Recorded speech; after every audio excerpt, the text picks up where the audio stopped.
আসল জায়গাটাতে একটু চাপ দিলেই বেলুনের সব হাওয়া বেরিয়ে যায়। শুধু মেইন জায়গাটাতে একটু চাপ দিতে হবে। গত ৩ দিন আগে সিনেমা হল মালিকরা মানে সিঙ্গল স্ক্রিনের যে মালিকরা তারা মিলে একটা বৈঠক করলেন। আমরা দেখলাম। এবং সেখানে আমরা উপস্থিত থাকতে দেখতে পেয়েছি প্রিন্স সিনেমার প্রোডিউসার শিরিন সুলতানাকে। এবং আমরা দেখতে পেয়েছি যে যেভাবে তার ওপরে কিছু সিঙ্গল স্ক্রিন হল মালিকেরা তাদের কথাগুলোকে চাপিয়ে দিচ্ছিল, একজন প্রোডিউসার হিসেবে তিনি যথেষ্ট লজ্জাবোধ করেছেন সেই জায়গাটাতে বসে। এটা আমাদের বুঝতে কারোর কোনো প্রবলেম হয়নি। আমরা প্রত্যেকে ভিডিও দেখেছি। এখন প্রশ্নটা হচ্ছে, আমি কেন এই কথাটা বললাম যে মেন জায়গাটাতে চিপ দিলেই বেলুনের সমস্ত হাওয়াটা বেরিয়ে যায়। মেন জায়গাটা হচ্ছে টিকিটিং। টিকিটিং সিস্টেম চালু হচ্ছে না কেন সিঙ্গল স্ক্রিনে? তাহলেই তো এত কিছু প্রবলেমস থাকে না। হ্যালো আমার সাকিবিয়ান ভাইরা বোনেরা, চলে এলাম আজকের প্রথম ভিডিও নিয়ে। প্রথমেই বলি সকলকে ভেরি গুড মর্নিং। আশা করছি তোমরা সকলে খুব ভালো আছো। বেশ অনেক কিছু ঘটনাই তো প্রিন্সকে কেন্দ্র করে ঘটে যেতে দেখলাম। তো আমার মনে হলো এই বিষয়টা নিয়ে কথা বলা উচিত, এবং আমি বলে নয়, অনেক কন্টেন্ট ক্রিয়েটররা কথা বলছে এটা নিয়ে, আর এটা নিয়ে কথা হওয়াটা উচিত। আপনারা ভাবতে পারছেন, বাংলাদেশের পার্শ্ববর্তী দেশ ভারতের দিকে দেখুন। ভারতবর্ষে বুক মাই শো বলে একটা অ্যাপ্লিকেশন আছে, যেখান থেকে আপনি অনলাইনে টিকিট কাটতে পারবেন এবং সমস্ত ডেটা আপনি নিজের চোখে দেখতে পারবেন, পুরোটা জলের মতন ক্লিয়ার।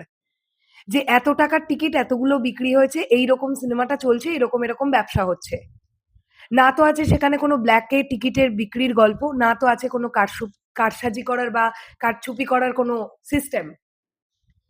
তাহলে বাংলাদেশে কেন টিকিটিং এর আওতায় আসছে না সিঙ্গেল স্ক্রিনগুলো? অনেক বড় প্রবলেম হয়ে যাবে তাদের।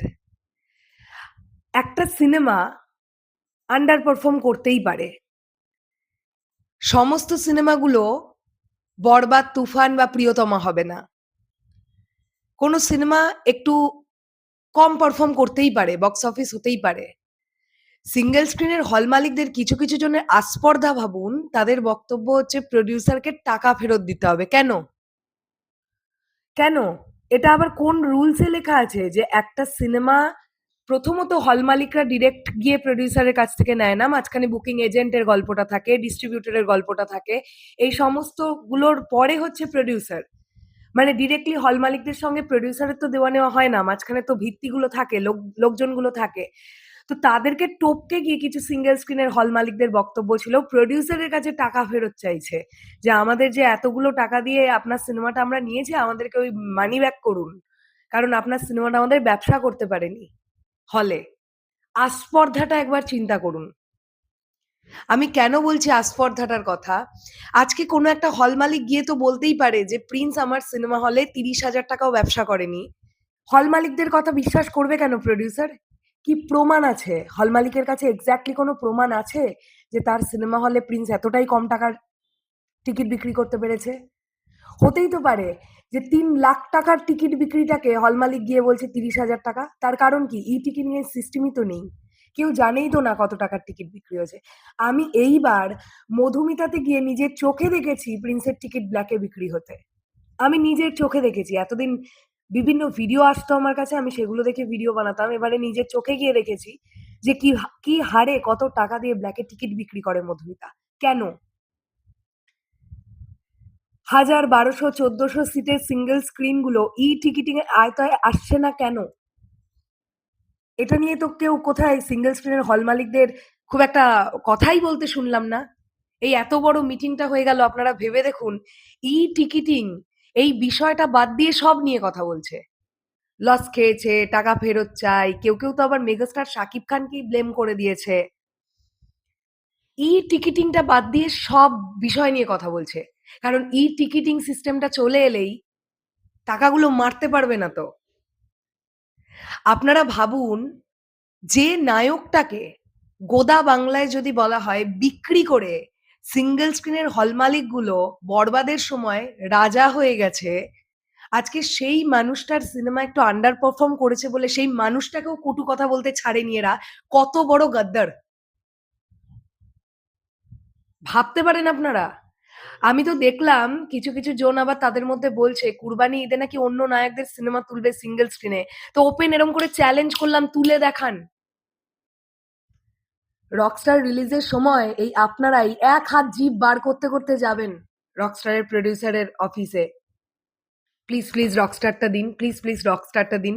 কারণ আপনারাও জানেন সিঙ্গেল স্ক্রিনে মেগাস্টার শাকিব খান ছাড়া আর অন্য কিছু চলে না। লজ্জা করে না? একটুও বিবেক বোধ নেই? যেই দেখেছেন একটু কম ব্যবসা হয়েছে, কোমর বেঁধে ঝগড়া করতে একদম মিটিং ডেকে ফেলেছেন। আর যখন ৫ লাখ টাকা দিয়ে একটা মেগাস্টার শাকিব খানের ছবি তুলে ২৫ লাখ টাকার ব্যবসা করেন, কই তখন তো প্রডিউসারকে গিয়ে বলেন না যে ম্যাডাম বা স্যার আমি এত টাকা ব্যবসা করেছি, আপনি এখান থেকে কিছু রাখুন? তখন কোথায় থাকে আপনাদের সততা? এখন খুব সততা বেরিয়ে আসছে নাকি?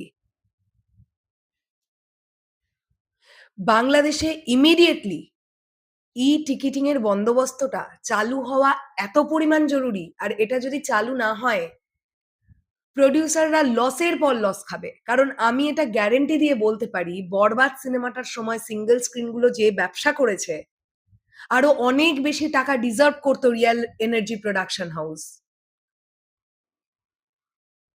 আপনারা ভাবতে পারেন ৫ লাখ টাকা দিয়ে ছবি তুলে ২০ লাখ টাকা, ২২ লাখ টাকা, ২৫ লাখ টাকা, মানে ৫ গুণ পর্যন্ত ব্যবসা করেছে হল মালিকেরা। তখন কজনের মুখে কটা কথা শুনেছেন? আসে না কেন এরা? টিকিটিং এর এই সাবজেক্টটার আয়তাভুক্ত হয় না কেন এরা? কারণ এরা নিজেরাও জানে যে এরা যদি টিকিটিং এর আয়তায় চলে আসে না, এরা অনেক কিছু করতে পারবে না যেগুলো ইল্লিগাল কাজকর্ম এরা করে। সিঙ্গেল স্ক্রিনের মালিকেরা। ফালতু সব। যাই হোক, ১ম ভিডিওটা এই সাবজেক্টটার উপরই বানালাম। বাংলাদেশে নতুন সরকার ঢুকেছেন কিছুদিন আগেই। তো অবশ্যই বাংলা সিনেপ্রেমী মানুষ হিসেবে নতুন সরকারের কাছেও একটা আবেদন রাখছি বা একটা অনুরোধ রাখছি যে দেখুন আপনার দেশের সিনেমা মানে চলচ্চিত্রের দিকে একটু নজর করুন। যে পরিমাণ ইল্লিগাল কাজকর্ম চলছে, সিঙ্গেল স্ক্রিনে যে পরিমাণ টাকায় ব্ল্যাকে টিকিট বিক্রি করে এরা, ২০০ টাকার টিকিটটা ১৮০০ টাকা, ২০০০ টাকা, ২২০০ টাকা, ২৫০০ টাকা, মানে কোনো মানে নির্দিষ্ট কোনো অ্যামাউন্ট নেই। মানে কেউ ৮০০ টাকায় দিয়ে দিচ্ছে, কেউ ১৫০০ টাকায় দিয়ে দিচ্ছে, কেউ ১৮০০ টাকায় দিয়ে দিচ্ছে। কারণ তারাও জানে যে শাকিব খানের ছবি তো ২০০ টাকার টিকিটটা ২০০০ টাকার টিকিটেও যদি আমি দিই, ২০০০ টাকাতেও দিই, তাও লোকজন কিনবে। যে মেগাস্টারটার ক্রেজ ভাঙিয়ে ইল্লিগাল কাজকর্ম করে বড়লোক হয়ে যাচ্ছে, সেই নায়কটার একটা ছবি একটু আন্ডার পারফর্ম করেছে বলে সেই নায়কটাকে পর্যন্ত এরা ছাড়েনি। কত বড় অসভ্য!